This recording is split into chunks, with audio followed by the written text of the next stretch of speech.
आपके सामने कुछ ऐसा इंटरफेस आ जाएगा। अभी यहाँ पर आप इंपोर्टेंट डेट्स भी देख सकते हैं, आपकी फीस भी देख सकते हैं, इसके अलावा यहाँ पर सभी जानकारी आपको दी गई है। तो सिंपली आप लॉगिन के ऊपर क्लिक करेंगे। अभी मैं आपको डायरेक्टली लॉगिन का ही लिंक देने वाला हूँ ताकि आप यहाँ पर आए, और फिर क्योंकि आप फ्रेशर इसमें फॉर्म को भर रहे हैं पहली बार, तो आपका अकाउंट नहीं है इस नए वाले पोर्टल पर, तो आप नॉट हैविंग अकाउंट रजिस्टर, तो आप इसके ऊपर क्लिक करेंगे। अब आपका जो भी नाम है पूरा नाम आप यहाँ पर 10th के सर्टिफिकेट के अकॉर्डिंग भरेंगे। फिर जो आपका फादर नेम है वो आप यहाँ पर डाल देंगे। उसके बाद में आपका जो मदर नेम है वो आप यहाँ पर एंटर करेंगे, एंड देन आपका फोन नंबर डालेंगे। फिर जो आपकी डेट ऑफ बर्थ है वो आप यहाँ पर कैलेंडर के ऊपर क्लिक करके सिलेक्ट कर लेंगे। जो भी ईयर है पहले आपको वो सिलेक्ट करना होगा। फिर यहाँ से आपका जो भी मंथ है वो मंथ भी आपको यहाँ पर सिलेक्ट कर लेना है, इस तरह से जैसे कि मैं आपको सिलेक्ट करके दिखा रहा हूँ। और फिर यहाँ से डे, तो आपका डेट ऑफ बर्थ आ जाएगा। फिर आप यहाँ से आपका जेंडर सिलेक्ट करेंगे, आईडी टाइप आधार या फिर पैन कार्ड, तो जो भी है वो आप सिलेक्ट कर ले। जो भी आप यहाँ पर सिलेक्ट करते हैं उसी का नंबर फिर आपको यहाँ पर डालना है। उसके बाद आप ईमेल एड्रेस डालेंगे। फिर आप यहाँ पर एक पासवर्ड बनाएंगे। पासवर्ड आपका कैसा हो उसका एग्जांपल आप यहाँ पर देख लीजिए। पासवर्ड के अंदर इंग्लिश का कैपिटल लेटर, स्मॉल लेटर, कोई एक स्पेशल कैरेक्टर और 7 डिजिट का इस्तेमाल आपको करना है। कुछ इस तरह का पासवर्ड आप बना लेंगे।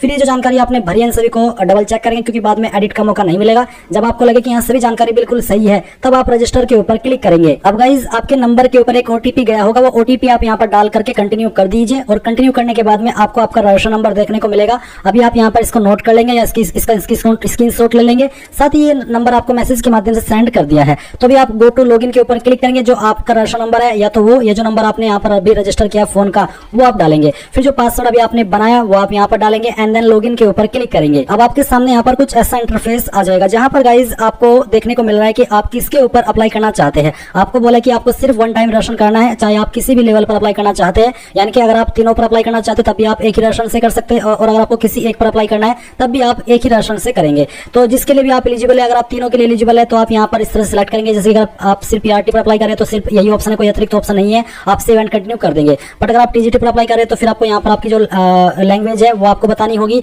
उसके अलावा अगर आप यहाँ पर पीजीटी पर अप्लाई करें तब भी आपको यहाँ पर इस तरह से अपनी लैंग्वेज बतानी है। तो इस तरह से आप यहाँ पर जिस पर अप्लाई करना चाहते हैं वो सिलेक्ट कर लेंगे, और उसके बाद में गाइज यहाँ पर आपको सेव एंड कंटिन्यू करना है। Level 2 subject name is required, level 3 subject name is required. तो जो भी आपका सब्जेक्ट है वो आपको यहाँ पर इस तरह से बताना होगा, जैसे कि मैं आपको सिलेक्ट करके दिखा रहा हूँ। उसके बाद गाइज आप सेव एंड कंटिन्यू कर देंगे। मैंने तीनों को सिलेक्ट कर लिया ताकि अगर आप तीनों पर अप्लाई करना चाहते हैं फिर इनमें से किसी एक पर अप्लाई करें तो आप पूरी जानकारी यहाँ से समझ सके। अब आप यहाँ पर देखेंगे कुछ जानकारी आपकी भरी हुई है, कुछ जानकारी आपको भरनी है। जैसे कि यहाँ पर कास्ट कैटेगरी आपकी क्या है, general, BCA, BCB, SC, ST, जो भी है वो आप यहाँ पर सिलेक्ट कर लेंगे। अगर एग्जाम्पल के लिए मैं एसटी सिलेक्ट करता हूँ तो कोई ऑप्शन अतिरिक्त नहीं आ रहा है, एससी सिलेक्ट करता हूँ तब भी, जनरल के लिए तब भी, तो जो भी है बेसिकली वो आप यहाँ पर सिलेक्ट कर लेंगे। इसके बाद गाइस पूछेंगे कि आप दिव्यांग कैटेगरी से बिलोंग करते हैं, अगर हाँ तो यस, नहीं तो आप नो करेंगे। अब है आइडेंटिफिकेशन मार्क, आपकी बॉडी के ऊपर वो निशान जिससे आपकी बॉडी की पहचान होती है। ये निशान आपकी बॉडी के ऊपर कहीं पर भी हो सकता है। तो अगर आपकी बॉडी के ऊपर कोई परमानेंट निशान नहीं है तो आप यहाँ पर नो मार्क लिख सकते हैं। टाइप ऑफ एरिया, आप जिस एरिया से है वो ग्रामीण है या फिर शहरी है, जो भी है वो आप सिलेक्ट कर लीजिए। इसके बाद में पूछा हरियाणा डोमिसाइल, क्या आप हरियाणा के स्थायी निवासी है, अगर हाँ तो यस, नहीं तो आप नो करेंगे। फिर जो आपकी होम डिस्ट्रिक्ट है वो आपको सिलेक्ट कर लेनी है। फिर कहा कि the candidate must note that the examination city of their preference choice will be allotted as per availability of capacity in the city of examination. यानी कि जो आपको यहाँ पर आप एग्जाम सेंटर की प्रेफरेंस दे रहे हैं उसके बाद भी आपको एग्जाम सेंटर इस आधार पर ही दिया जाएगा कि अगर वो सिटी में सीट अवेलेबल है तभी आपको मिलेगी, अन्यथा किसी दूसरी सिटी में भी आपको आपका एग्जाम सेंटर मिल सकता है जो सिटी आप सिलेक्ट करें उसके अलावा। फिर पूछा कि आप अभी ऑलरेडी एम्प्लॉयड है, जॉब कर रहे हैं, या फिर किसी एजुकेशनल इंस्टीट्यूशंस के अंदर हरियाणा के इंगेज्ड है, जॉब कर रहे हैं, अगर हाँ तो यस, नहीं तो आप नो करेंगे। कैंडिडेट बैंक डिटेल, तो आपको आपका नाम देना है जो बैंक अकाउंट के अंदर है, या फिर जिस नाम पर बैंक अकाउंट है वो आप यहाँ पर लिखेंगे। IFSC कोड डालेंगे जो कि बैंक की पासबुक के ऊपर मिल जाएगा, अकाउंट नंबर डालेंगे और बैंक का नाम डाल देंगे। फिर नीचे की तरफ आएंगे, यहाँ पर आपको आपका फोटो अपलोड करना है जिसका साइज 50 KB से कम रहना चाहिए। तो अपलोड फाइल के ऊपर क्लिक करें, जहां पर फोटो फाइल है सिलेक्ट करें, जैसे नेम आ जाएगी। अब आप सेव एंड कंटिन्यू इसके ऊपर क्लिक करेंगे। अब यहाँ पर आपके सामने क्वालिफिकेशन की जानकारी आ चुकी है। तो गाइज सबसे पहले सेकेंडरी यानी कि 10वीं की इन्फॉर्मेशन भरेंगे। 10वीं का रोल नंबर क्या था वो आप यहाँ पर डालेंगे। आपका बोर्ड कौन सा, जिस बोर्ड से आपने आपकी 10वीं की है, किस साल के अंदर आपने पास कर ली थी वो साल आप यहाँ पर डाल देंगे। मार्क्स या फिर ग्रेड कितने आपको आए थे वो आप यहाँ पर डालेंगे। तो मार्क्स या फिर ग्रेड, तो मुझे जो नंबर आए थे वो नंबर मैं यहाँ पर भर रहा हूँ, और उसके अलावा यहाँ पर आप इस तरह से आपके नंबर भरेंगे। फिर परसेंटेज, जो मार्क्स कितनी आपकी परसेंटेज थी वो आप यहाँ पर डाल देंगे। आपकी ग्रेड या फिर डिवीजन क्या थी वो आप यहाँ पर लिख देंगे इस तरह से। फिर सेम वे में आपका जो 12वीं का रोल नंबर है वो आप यहाँ पर डालेंगे। आपके बोर्ड का नाम आप यहाँ पर भरेंगे, किस साल के अंदर 12वीं कर ली थी वो साल डाल देंगे। कितने नंबर आपको आए थे वो नंबर आप यहाँ पर इस तरह से भरेंगे, और फिर कितने में से आए थे वो आप यहाँ पर डाल देंगे, जैसे कि मैं आपको फिल करके दिखा रहा हूँ। फिर परसेंटेज और आपकी ग्रेड या फिर डिवीजन क्या आती है वो आप यहाँ पर इस तरह से लिख देंगे।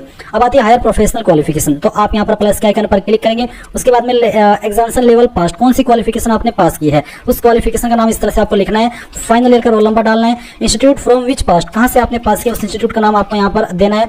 आपकी यूनिवर्सिटी का नाम देना है। अगर आपने डायरेक्टली कैंपस से किया तो आप यहाँ पर institute from which pass campus का नाम लिखेंगे। और फिर जो आपका कैंपस एफिलेटेड है जिस यूनिवर्सिटी से, उसका नाम आपको यहाँ पर एंटर करना है। मान लीजिए आपने किसी डिग्री कॉलेज से किया तो आप डिग्री कॉलेज का तो नाम यहाँ पर इंस्टीट्यूट के अंदर लिखेंगे, और फिर आपका डिग्री कॉलेज कौन सी यूनिवर्सिटी से एफिलेटेड है वो आप यहाँ पर लिखेंगे। इसके बाद में किस साल के अंदर आपने पास कर ली थी वो आप यहाँ पर लिख देंगे।